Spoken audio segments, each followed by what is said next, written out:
Wait, what?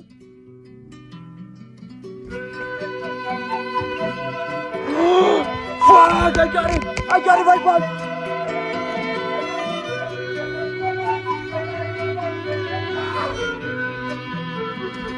Yo, I got it to West Point!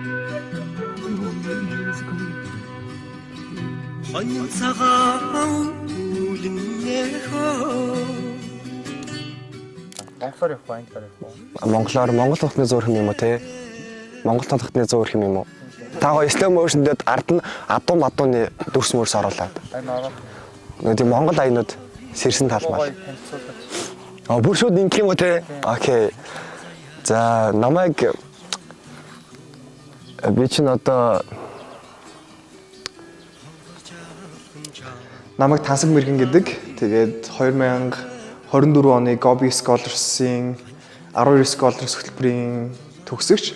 Тэгээд энэ жил гадаад ихтэй сургуулиудаас 3.5 тэрбум тэтгэлэг аваад тэгээд одоогоор Испани АИ гэдэг сургууль руу одоо сарын дараа явах гэж байгаа. Би ч одоо өөрөө Баянгар аймгийн Баатсан сумаас гаралтай юм шүү дээ.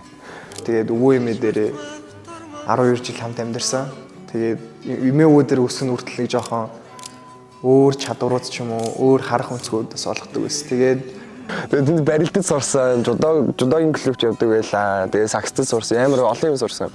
Тэгээд эмээ өвөө дээр өсөж жоохон хэрсүү болсон юм болов уу гэж юм боддог. Хөдөө өснөх бас жоохон сэргэлэн болов уу гэж юм бодоод байдаг. Тэгээд 10 жил би хөдөө сурдаг байжгаад тэгээд 7 дугаар ангита 15 дугаар сургуульд ороод тэгээд нэг 2 үлрээс сураад тэгээд 50 дугаар сургуульд ороод Энд ороод тэгээд тэнд ч бас олон хүмүүстэй танилцсан да. Тэгээд амар олон юм сурсан. Надад нэг юм за нэг ийм төрлийн хүмүүс байд юм байна да гэж юу их ойлгож авсан.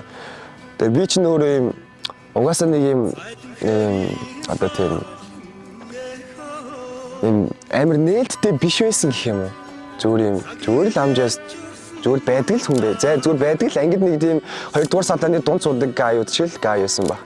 Тэгээд 50-т ороо жоохон гадагшаага бос сурсан. Би анх 10 дугаар ангиас за I have to try гэсэн байхгүй юу. Зүгээр л нэг юм над юу амар том хариуцлага байсныг гинт тухаарсан гэх юм уу. Би ингээд айлын ганц ч гэсэн ингээд би айлын хамгийн том эрэгтэй хүн. Тэгээ манай ингээд одоо манай өвөөтөөс хамгийн том нь юу нь би байхгүй юу. Одоо зээнрүүдээс нь, ачнуудаас нь. Тэгээ миний доор ахаад 13 юм жоохон хүүхдүүд байгаа. Тэгээд яг надад юу нэгээд хүмүүс ингээд хаяа хилдэг нэгээд хэрвээ чи алдах юм бол ингээд 13 хүн алдна. Тэгээ хэрвээ чи ингээд сайн авах юм бол чиний легаси 13 хүнтэй. Чамд юу н хариуцлага байгаа. Одоо ер нь шулуухандаа бол энэ ноён нуруу нас бий болчих жоо гэж юу нас ойлгодог болсон. Тэгээ жоохон тэндээс ахуулаад ер нь жоохон өөртөө хичээх хэрэгтэй байна те зүгээр мууст орчих юм бол ингэ зүгээр л ингэ юм байна гэж юу боддог. Бас тэгээд би зориг сангийн ACP-д тэнцээд тэгээд тэр надад амар тийм урам зориг өгсөн юм. Окей би чаддаг юм биш үү? Би бас тэгвэл залуу юм биш үү гэж боддог болсон. Тэгээд тэрнээс хойш Америк явж ирээд төсөл хийгээл тэгэл окей ингээл мөнгө босгох ч амархан юм байна те би ингээд хийж чадах юм байна гэдэг тийм юм төрөөл. Тэгээ би тэгвэл одоо ирээдүйдээ юу гэж болох юм бэ зүгээр ингээл явах юм уу гэж бодохоор тэгээ би ингээд Америкийг илүү дуртай болсон гэх юм уу. Тэгээ Америк culture дуртай болсон. Тэгээд Америк их сэс болгоосаа тэгээд benefits нь яриад их юм бол угаасаа асар их байгаа. Гэтэ би ч угаасаа жоохон Америк явах хүн шиг зүгээр санагдаад байдаг. Зүгээр ягаад ч юм.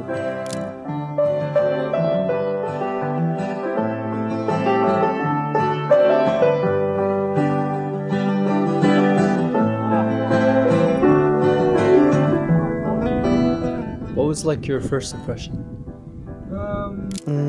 Gobi Scholars би нөгөө нэг рилийг харчаад ингээд би ингээд өмнө ингээд актемуудын ингээд рил контентыг харахаар нэг амар сони юм игээд идэв гэсэн юм ингээд зүгээр л нэг ингээд утсан дээр эдитэлсэн юм шиг нэг тийм баг би чичгээр юм санагдаад идэв гэсэн. Тэгээд Gobi Scholars-оор ингээд Колумбиа дээр очсон нэг интро хийгээдсэн байхгүй. Би тэгээд damn тэ ингээд Монгол ах байд юм шиг байна. Тэгээд ингээд ийм академи нээж байгаа юм байна гэж хараад амар гоё таалагдаад тэгээд ингээд тэр үед 12 Scholars гэдэг хөтөлбөрөөр зарлаг байсан байхгүй. Тэгээд би харчаад амар гоё юм байна гэж харсан байсан.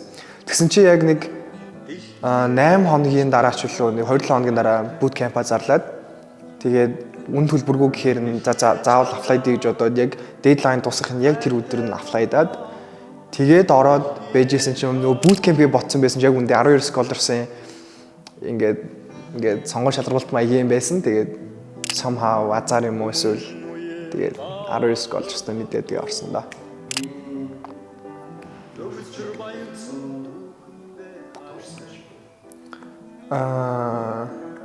Бид нэг яг дурсамжаасаа гэх юм бол ингээд манайхны bootcamp хийжсэн юм аа. ED дууссан RT-ийн bootcamp ч илүү гадаа амир цасмаас орвол. Тэгээд бид амар стрессцэн байсан.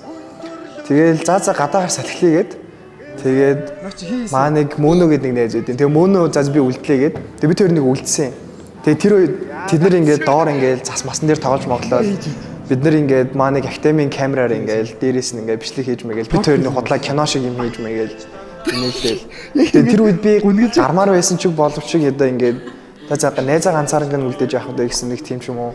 Нэг би өмнө нэг тэгдэггүй байсан. За ингээд надад гоё байвал ч дээ гэсэн нэг тийм байсан болохоор ингээд тэр үед анзаарсан нь болохоор би ингээд бас бусдыг гэдэг хүн болж байгаа юм шүү дээ гэсэн нэг тийм бодол төрсөн. Тэгээд ягаад ч юм би тэр үед ингээд гадаагаар сэлхлээгүй ч гэсэн тэгэл суугаал юм хийхэд бол амар урамтай байсан болохоор энэ бас амар гоё тийм нэг түүх юм баг.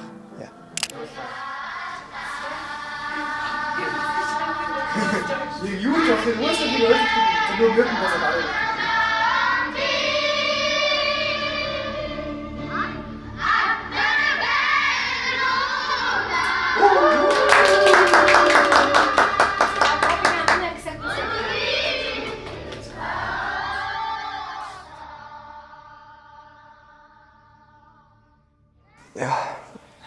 Ботсон ч амар шантарчлаа. Юу тэгээд gap year чинь одоо gap year одоо эхлээд чи одоо хэдэн сар болж байгаа юм бэ? 2 сар л болж байна. Гэтэ gap year гэдэг чинь бол жилийн хугацаа байдаг юм байна гэдгийг бол хэлмээр байна. Тэгээд хүмүүс ягаад gap year гэдгийг бол ойлгохгүй байна. Чин зүгээр 6 сар, 8 сар л нэг тийм урт хугацаа бол биш. Тэгээд энэ дунд угаасаа хүмүүс өөрийгөө олж нээн мэн гэдэг худлаа л байд юм байна. Угаасаа нэг жил чи 8 сар дээр өөрийгөө нээж чадахгүй. Энд чинь бүр ингээд амар том зүйл байд юм байна уу. Тэгээ би ч угаасаа нэг юм өмнө нь болохоор би нэг бодоод байдгүй байсан юм шиг байна. Зүгээр ингээд окей би энийг хийнтэй би чадах юм байна гэж бодоод байсан бол одоо ер нь жоохон боддог л болоод байна да. Ер нь л боддог л болоод байна. Ер нь бол шууд ярихаас илүү жоохон бодож байгаа л окей. За би яг 12-т байхад бол нэг шантраагүй. Ягаад гэх юм бол би 12-т апплайдж байхад бол манай би 10 жилдээ байсан. Би хэдий ганцаараа апплайдж байсан ч гэсэн ингээд манай 10 жилийнхэн байсан. Бас би ингээд өөр академид явдаг байх ч юм уу. Тэр үед ингээд өөр найзуудтай байсан хамт апплайддаг. Тийм болохоор ингээд их зүгээр. Тэгээд ингээд өөр юм хийж болно, activities зөндөө хийж болно. Харин gap year-ээр маш их шантрах зүйлүүд бүр маш их гардаг. Ягаад гэх юм бол чи яг өөрөө ингээд өглөө болон сэрэх шалтгааны өөрөө ингээд зохиож байгаа. Чи ингээд сургууль заавал явах ёсгүй болчихж байгаа. Тэгээ чи жил яг ингээд яг өөрийнхөө хиймээр байгаа зүйлсүүдээ хийгээд хийх ёстой зүйлсүүдээ бас хийгээд бас хийж үзмээргүй байгаа зүйлсүүдээ хийж үздэг болохоор бас явах ёстой зүйлсүүдийг явуулдаг. Чиний амьдрал зөндөө хүмүүс орж ирдэг, буцаа гардаг ч юм уу. Тийм болохоор яг gap ингээд маш завгүй цаг үед яг ингээд бид нар чинь бас л шилжилтийн насн дээр байгаа хүүхэд болохоор маш их савладаг. Тийм болохоор яг сэтгэл зүйн хувьд маш хэцүү байсан гэж хэлмээр байна. Gap авж байгаа. Тийм болохоор зөвлөгөө өгөх юм бол бас л тууштай байгаарай. Тэгээд хизээч ингээд өдөр болгон боддог мөрөөдлөө тэгээд хайж болохгүй шүү дээ. Тийм болохоор өглөө болгон сэрэхтэй тэгээд орой болгон унтахтаа нэг зүйлийг бодоод хичээгээд байхад тэгээд даваад гарчгал санагцсан. Тэгээд хамгийн хэцүү үе бол gap-ийн тэр хар бараан тэр өдрүүд л байсан да.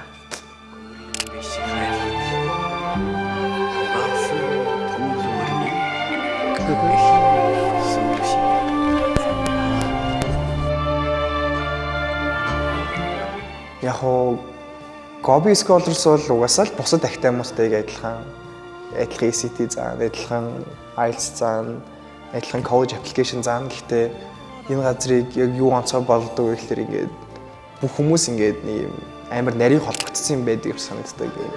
Ямар ч нэг тийм шүүл дургу одоо ингээд багшаа ингээд амар цаг маг аваад байдаг юм байхгүй. Энэ тийм бүр юм 60 70-уулаа биш байдаггүй. Тэгээд манай ингээд faculty ratio ч гэсэн бараг 2-1 байдаг. Тийм болохоор бүх юм хүрэлцээтэй. Тэгээд нэг тийм сөүлөрөө холбогдсон байдаг юм санагдаад байна ингээд. Яг гэх юм бол бүр амар сайн мэддэг байхгүй. Одоо ингээд миний ингээд эсэг нэг 10 хоногийн өмнө уншсан ингээд манай конструктор маань ингээд аль хэдийн бүр миний эсэг барыг ингээд бараг цээжилсэн. Одоо юу болж ийн гэдэг байхгүй. Яг нэг төрсөн дүүн юм шиг.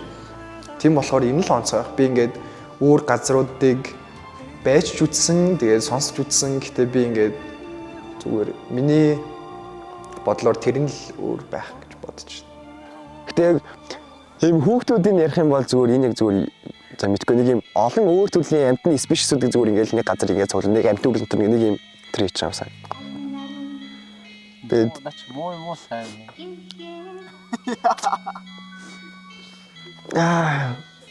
Яг хоёр талтай.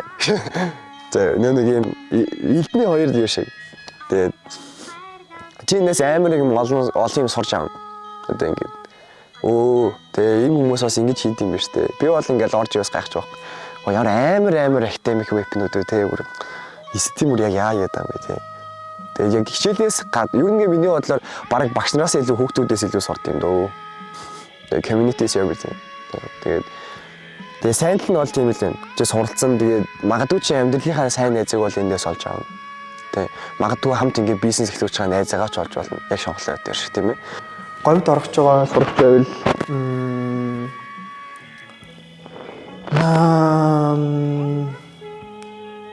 ер нь бол говьд орно гэдэг нь хоёр өөр ингээд хоёр зам руу ингээд орж байгаа юм санагдсан. Нэг нь болохоор ингээд хоёр юм заах юм. Нэг нь болохоор нэг зам нь болохоор ингээд чи ингээд ганцаараа гэсэн юм байхгүй болчихно. Чи ингээд бүх юмаа ер нь найзуудтайгаа хийн, багш нартайгаа хийн, конструктортойгоо хийн. Тэгээд нөгөөх нь болохоор чи ингээд college application руу ингээд гүнзгий орж байгаа. Тийм болохоор ингээд энэ хоёрыг ингээд хослуулж авч явах юм бол тийм амжилтанд ер нь хүрэхийн юм шиг санагцаа. Тэгэх юм бол би ганцаараа ч хийж үзсэн, хүмүүстэй ч хийж үзсэн. Гэхдээ би ахаа сонголт хийх юм бол ганцаараа байхыг нэг сонгохгүй байх л гэж бодож байна. Тийм болохоор яг гобид орж ирэх байгаа бол чи өөрийгөө ингэж багаар ажиллахад бэлдэх хэрэгтэй, мөн ингэж өөрийгөө тасах хэрэгтэй. Тэгээд бусдын үзэл бодлыг маш сайн сонсдог байх хэрэгтэй хараа.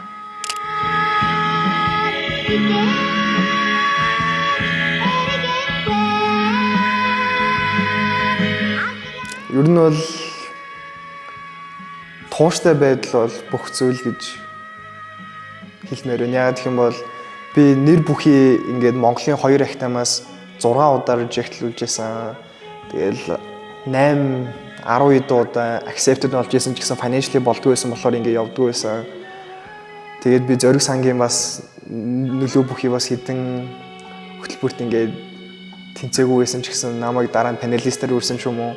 Тийм болохоор ингээд чи ингээд 1000 reject-лүүлж болно. Гэхдээ олон хавар тэ олон намар нэгэнтэй гэдэг шиг чиний цаг ирэх болохоор зүгээр маш их хичээх хэрэгтэй л гэж хэлмээр байна. Тэгээд угаасаа зорьсны эц заавал нэг юм төрдөг болохоор шантарч болохгүй. Шантарч болно. Гэхдээ зүгээр тэр шантарлаа давж гарах нь хамгийн чухал санагдсан. Одоо би ингээд бусад сурагчдаас ер нь би жоохон амар academically амар сайн биш. Миний ингээд профайл бүр ингээд тасарсан сайн биш ч гэсэн ингээд би ингээд миний бодлоор би яагаад тэнцэн бэ гэж хэрвээ асуух юм бол би зүгээр бусад хүмүүсээс их хичээсэн л гэж хэлмээр байна. Тийм болохоор энэ одоо тоглоом ч юм уу эсвэл магадгүй бүх зүйл дээр ингээд зүгээр хамгийн хичээсэн тууштай байсан л ялдаг болохоор улмал хичээх хэрэгтэй шүү. Тэгээд бас хангалттай гэж байхгүй гэж бодож байна.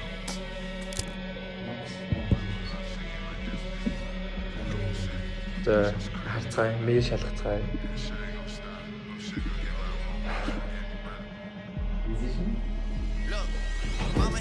За харлаа.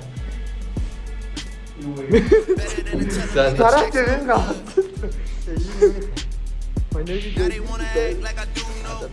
Мөнөө. За. Funny cuz I really did more than I should. Yeah, please for coach last night that I would die for it. Just to show the city what it takes to be alive. That's the only not do it. Can't get me on the line so they hang me out to try for it. But I'm down to cut ties for it. And I can't sleep these days unless I take one. If they don't have a story these days, they'll make one. Life is always on, man, I never get a break from it. Doesn't matter where I go, I can never get away from it. They give me loyalty and I don't gotta pay for it. Same way bread's gotta break for it. Keeping people fed is my only peace of mind now. And I turn a 6 upside down, it's a 9 now.